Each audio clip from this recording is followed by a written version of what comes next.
മാധ്യമങ്ങൾക്ക് മുന്നിൽ വിവരക്കേടുകൾ ആവർത്തിക്കുകയാണ് കേന്ദ്ര സഹമന്ത്രി സുരേഷ് ഗോപി. ജബൽപൂർ ആക്രമണത്തെക്കുറിച്ച് ചോദിച്ചപ്പോൾ സുരേഷ് ഗോപി ആക്രോശിച്ചു. ചോദ്യങ്ങൾ ചോദിച്ച കൈരളി ന്യൂസ് റിപ്പോർട്ടറെ ഭീഷണിപ്പെടുത്താനും ശ്രമിച്ചു. എന്നാൽ സുരേഷ് ഗോപിക്ക് സ്ക്രിപ്റ്റ് റൈറ്ററുടെ ആവശ്യം പൊതുജീവിതത്തിലും വേണമെന്നാണ് ജോൺ ബ്രിട്ടാസ് തിരിച്ചടിച്ചത്. BJP പോലും സുരേഷ് ഗോപിയെ ഗൗരവമായി കാണുന്നില്ല. അത്ര പ്രാധാന്യം സുരേഷ് ഗോപിയുടെ പ്രതികരണങ്ങൾക്കില്ലെന്നും ബ്രിട്ടാസ് തിരിച്ചടിച്ചു. ഇരുവാക്കുകൾ നമുക്കൊന്ന് കേൾക്കാം. നിങ്ങൾ ആരോടാ ചോദിക്കുന്നത്? വളരെ സൂക്ഷിച്ച് സംസാരിക്കണം. മാധ്യമാരാ കെയർഫുൾ, ബി കെയർഫുൾ. ഏതാ ചാനൽ? ഏതാ ചാനൽ? ബെസ്റ്റ്.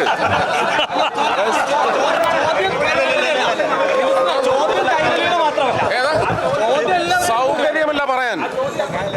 ജബൽപൂരിൽ സംഭവിച്ചിട്ടുണ്ടെങ്കിൽ അതിന് നിയമപരമായ നടപടിയെടുക്കും. അതാണല്ലോ മറുപടി മിനിസ്റ്ററെ. നിങ്ങള് അല്ല, അതങ്ങ് ബ്രിട്ടാസിന്റെ വീട്ടിൽ കൊണ്ടുവച്ചാൽ മതി കേട്ടോ. അതല്ല മിനിസ്റ്ററെ, ഇതാണല്ലോ മറുപടി.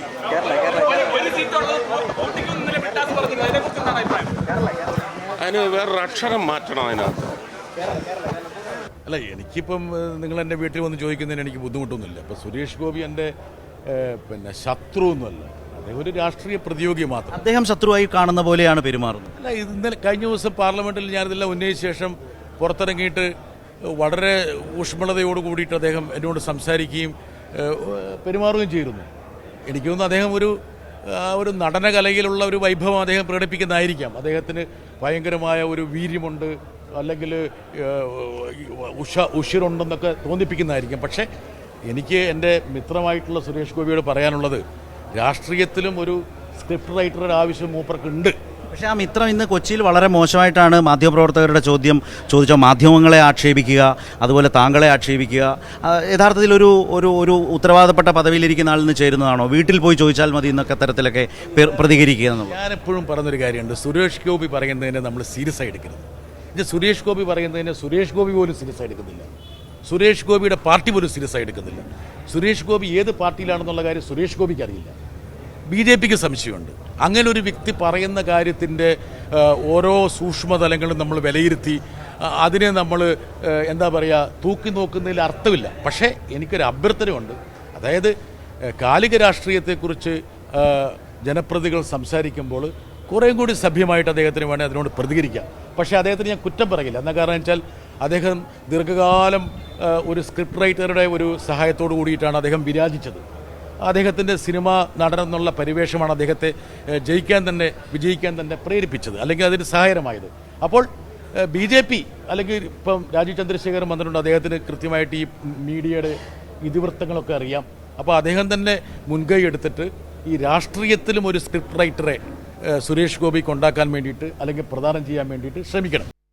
തീർച്ചയായും ഈ വിഷയത്തിൽ കെ രാജേന്ദ്രൻ ഞങ്ങളുടെ പ്രതിനിധിയും ഒപ്പം റജി ലൂക്കോസ് രാഷ്ട്രീയ നിരീക്ഷകനുമാണ് ഈ വിഷയത്തിൽ പ്രതികരിക്കാനായി ചേരുന്നത്. ആദ്യം ഞങ്ങളുടെ പ്രതിനിധി കെ രാജേന്ദ്രൻ, സുരേഷ് ഗോപി അദ്ദേഹത്തിൻ്റെ നീളത്തിലും വണ്ണത്തിലും വിവരക്കേടുകൾ നടന്ന് വിളമ്പുകയാണ്.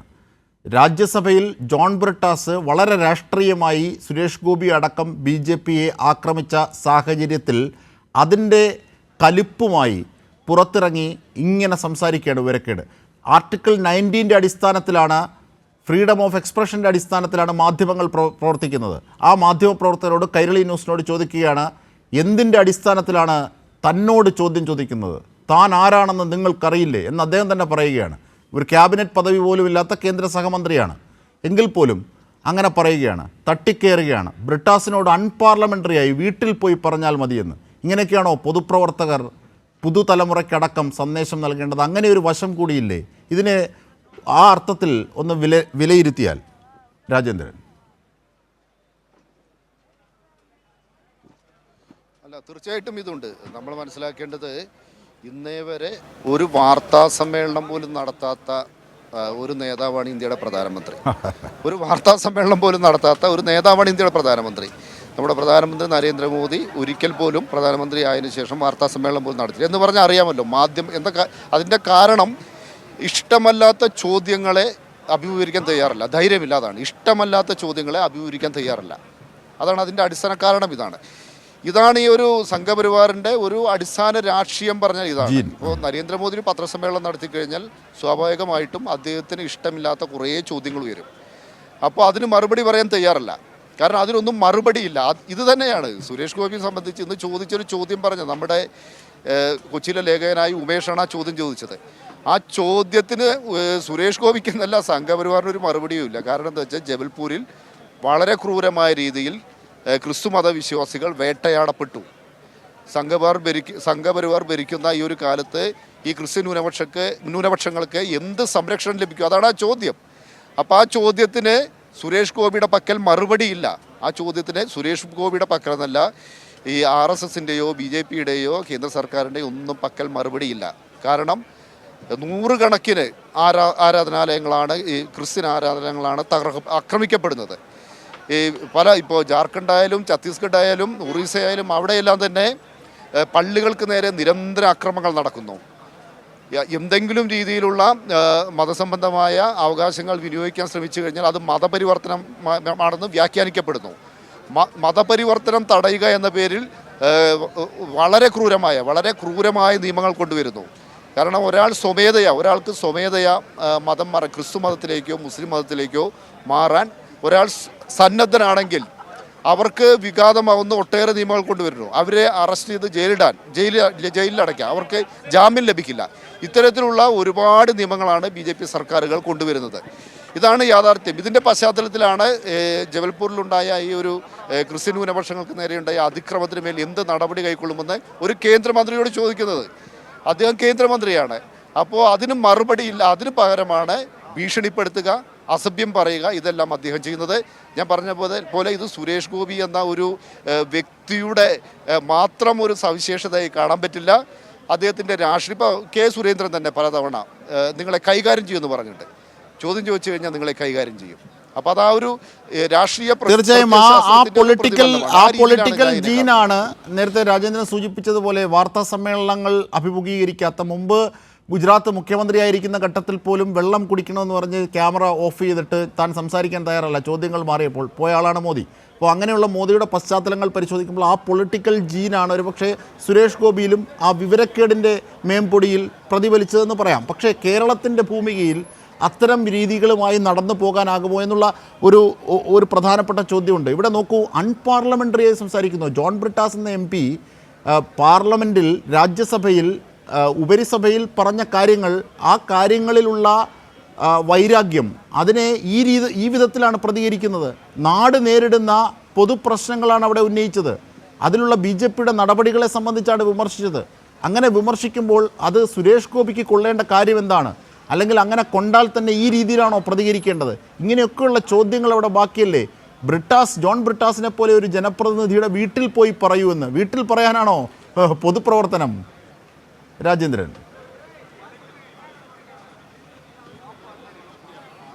തീർച്ചയായിട്ടും അത് ഞാൻ നേരത്തെ പറഞ്ഞ പോലെ പല ഘട്ടത്തിലും സുരേഷ് ഗോപി ഒരു വനിതാ മാധ്യമ പ്രവർത്തകയെ അവഹേളിച്ചു എന്ന് പറഞ്ഞൊരു കേസ് തന്നെയുണ്ട്. എന്തുകൊണ്ട് അവഹേളിച്ചതെന്ന് ചോദിച്ചപ്പോൾ മറ്റൊരു വനിതാ മാധ്യമ പ്രവർത്തകയോട് വളരെ മോശമായി പെരുമാറി. മറ്റൊരു മാധ്യമ പ്രവർത്തകനെ ഇഷ്ടമില്ലാത്ത ചോദ്യം ചോദിച്ചപ്പോൾ അദ്ദേഹം റൂമിലേക്ക് വിളിപ്പിച്ച് ഭീഷണിപ്പെടുത്തി. അങ്ങനെ ഇത് കുറച്ച് കാലമായി ഇങ്ങനെ പലതും നടക്കുന്നുണ്ട്. അപ്പോൾ അതിൻ്റെ എല്ലാം തന്നെ ഏറ്റവും കുറേ കൂടി വളരെ മോശപ്പെട്ട ഒരു പ്രകടനമാണ് ഇന്ന് കണ്ടത്. അതായത് ഒരു ചോദ്യം ചോദിക്കുന്ന സമയത്ത് ഭീഷണിപ്പെടുത്തുന്നു. ഒപ്പം തന്നെ തെറി, അതായത് തെറിവാക്കുകൾ പറയാൻ ഉദ്ദേശിക്കുന്നത് കാരണം നിയമത്തെ പോലെ തന്നെ ജോൺ ബ്രിട്ടാസ് തൃശ്ശൂരിലും പറ്റിയ അബദ്ധം തിരുത്തും, അത് പൂട്ടിക്കും, കേരള ജനത അതിനൊപ്പം നിൽക്കും എന്ന് ജോൺ ബ്രിട്ടാസ് പറഞ്ഞ വാക്കുകൾ മാധ്യമങ്ങൾ ചോദിച്ചപ്പോൾ സുരേഷ് ഗോപി പറയുന്നത് അതിലെ വാക്ക് മാറ്റാനാണ്. അതായത് അശ്ലീല പ്രയോഗമാണ് നടത്തുന്നത് സുരേഷ് ഗോപി.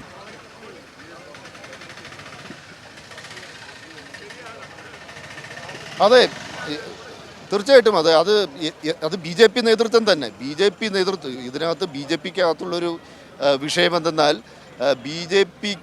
കേരളത്തിലെ BJP നേതാക്കൾക്കൊന്നും ഈ സുരേഷ് ഗോപിക്ക് മേൽ നിയന്ത്രണമില്ല.